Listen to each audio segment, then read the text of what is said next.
você abrir uma conta numa grande corretora, num grande banco, né? XP, BTG, algum grande banco de investimentos, você abre o menu, você tem lá 400, 500 investimentos diferentes. Qual que você vai escolher? É o mais rentável, de menos volatilidade? Você se perde. Quando você tem uma estratégia do porquê eu vou investir, as suas opções ficam limitadas a meia dúzia. O que é o porquê? Há uma sequência de 3 etapas na montagem de uma carteira de investimentos. O primeiro, eu preciso garantir minha reserva de emergências. Basicamente é o que vai me blindar contra as incertezas do curto prazo. Tem risco de perder minha renda, de perder meu emprego, de aumentar algum custo? Existem algumas simulações a fazer, mas em média a gente sugere que a pessoa tenha 6 meses do consumo mensal dela poupados com muita segurança, muita liquidez. É um CDB de um bom banco, CDB de um banco de investimento. Vai render 103, 104% do CDI, é ali. Precisou do dinheiro, cai na conta no mesmo momento. 6 meses do seu investimento. Então, é meio boring, né? Sem graça. Mas eu quero investir em ações, em cripto, em coisas diferentes, mas tá mandando para renda fixa. Não, mas isso vai te dar certeza do presente. Mesmo que venha inflação, bagunça a renda, você vai conseguir lidar com os imprevistos, com as festas, com as baladas que você vai ter. Montou a reserva de emergência, o próximo passo é garantir o futuro. É eu montar uma carteira de investimentos, pode ser um plano de previdência, uma combinação de ações com renda fixa,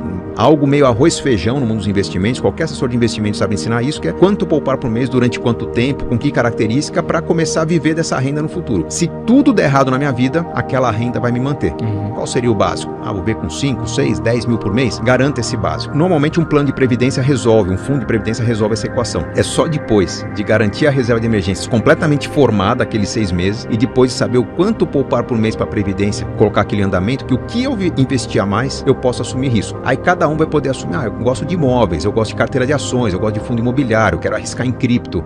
Se é cripto, diversifica. Mas tudo que os influenciadores financeiros falam sobre investimento, diversificação, carteira recomendada, o que você pesquisa, análise técnica, fundamentalista, tudo isso vem na terceira etapa da carteira de investimento. Depois você garantiu o presente, depois você garantiu o futuro, você começa a arriscar. E aí, a minha opinião é que esse risco não pode ser tão elevado. Tem que ter uma proteção. Os outros costumam falar, cara, põe tudo em cripto, põe tudo em imóveis, põe tudo num ativo, e costuma dar errado isso, né? Mas aí eu preciso ter a lição de casa feita para o meu investimento funcionar direito. Virão crises? Virão crises. Meus alunos, por exemplo, quando começou a pandemia, lá aqueles 6 circuit breakers, a bolsa mergulhou para baixo, meus alunos perderam dinheiro, mas não perderam a paz, porque meus alunos estavam orientados a ter uma reserva de emergências, aos projetos de curto e médio prazo ter um dinheiro em renda fixa, então quem ia viajar no meio do ano tinha dinheiro para viagem. O que estava na bolsa, o que estava em cripto, o que estava mais exposto, eram os projetos de médio e longo prazo. Quando você vê esse dinheiro encolhendo, o que seria um projeto para acontecer daqui a 5 anos passa a ser daqui a 10.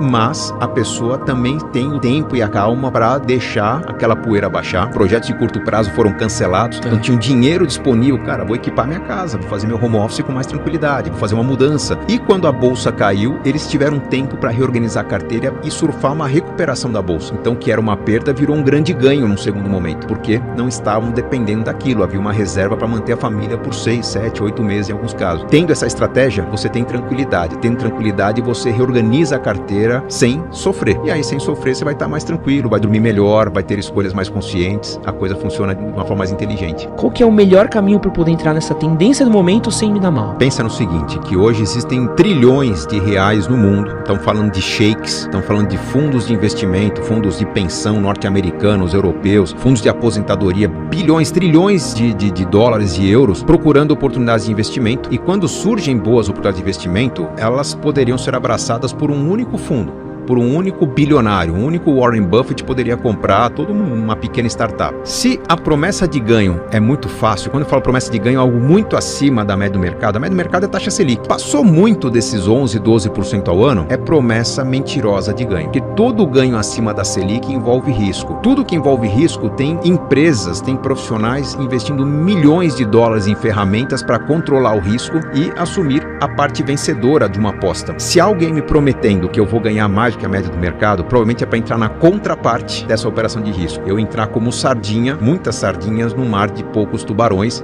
Tem gente ganhando com Bitcoin. Eu vou entrar perdendo no Bitcoin para mais pessoas ganharem. Tem gente ganhando com NFT, tem gente ganhando com criptoativo, com fundo imobiliário, com small caps, com ações. Não importa o que seja. Toda promessa de ganho fácil, toda promessa de ganho rápido, tá me convidando para uma ponta perdedora porque eu não tenho as ferramentas que os ricos têm. Mas eu confio no meu guru, eu confio no curso que eu estou fazendo, eu confio na apostila que eu estudei. Quer entrar? Entra com uma parte muito pequena do seu capital, não mais do que 5, 10%, que é para você testar seus erros e acertos por pelo menos um ano. Eu quero que você acerte 10 vezes, 10 operações nesse mercado exótico que você está entrando, para você me confirmar se dessas 10 operações você acertou 8 ou 9, você está sabendo que fazer. Se dessas 10 operações você errar 3 ou 4, você já está correndo o risco de se encantar com as 6, 7 que você acertou, e daqui a pouco, quando coloca mais dinheiro, vai ser contra um grande apostador, um grande investidor que vai te afogar e vai fazer você perder todo o seu dinheiro. As pessoas, quando estão desestabilizadas, elas querem algum tipo de ancoragem. Pô, eu quero estar na tribo vencedora, eu quero estar no tribo dos caras do trade, eu quero estar na tribo dos caras que andam num carro importado. Muitas vezes está faltando, é uma carência da pessoa, tá? Ela não consegue concretizar os planos dela, não tem planos sendo concretizados, ela vai buscar algum tipo de conquista na vida. E ela cai muito fácil nesse tipo de armadilha, nesse tipo de provocação. Existem alguns momentos, algumas situações na vida em que você, quando tem algo que te dá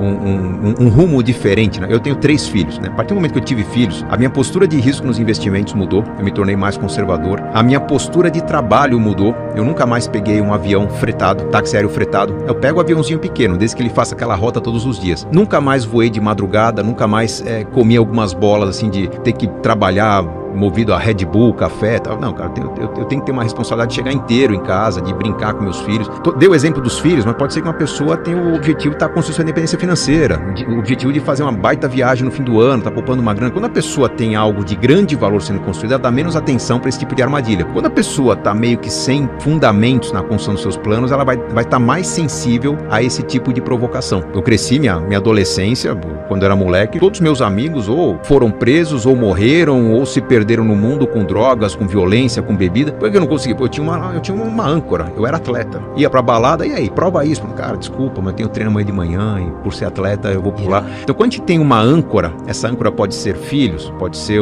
tô construindo minha casa, sou atleta, tenho um projeto financeiro muito bem construído, eu não vou sucumbir a esse tipo de sedução. Quando eu não tenho essa âncora, eu me perco e fico procurando alguma referência mais forte, vou atrás de quem faz mais barulho. Então, basicamente, o que falta para as pessoas é um planejamento um pouco mais consistente. Eu gasto muito quando eu vou ao shopping, cara, porque você quer realização. Você não está realizando nenhum sonho na vida.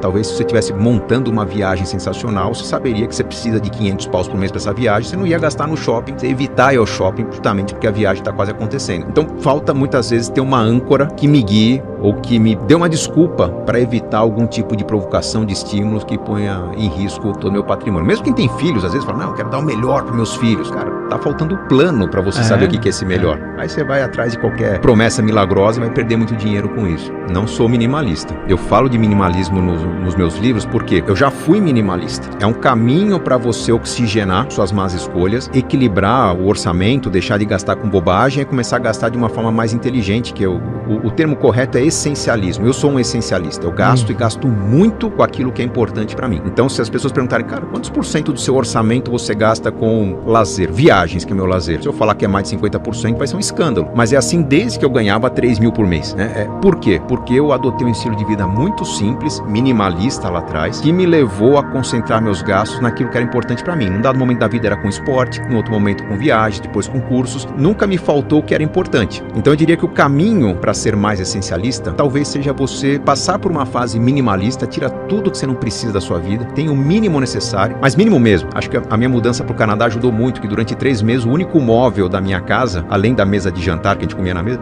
era um puff. A gente sentava para ver televisão no puff, depois tinha que negociar quem vai ler, vai telefonar para alguém, vai ficar de pé alguém na sacada. A gente tinha um puff na sala, uma televisão e uma mesa de jantar, porque simplesmente não fazia sentido mobiliar a casa naquele momento que eu estava investindo num negócio, né? Então uma vida ultra minimalista, mas depois, com o patrimônio crescendo, nós fomos concentrando o nosso estilo de vida em gastar naquilo que era importante para nós. Depois vieram os filhos, então a educação dos filhos virou prioridade, a gente gasta muito com a educação dos filhos, com as experiências. Então eu sou um essencialista e não minimalista.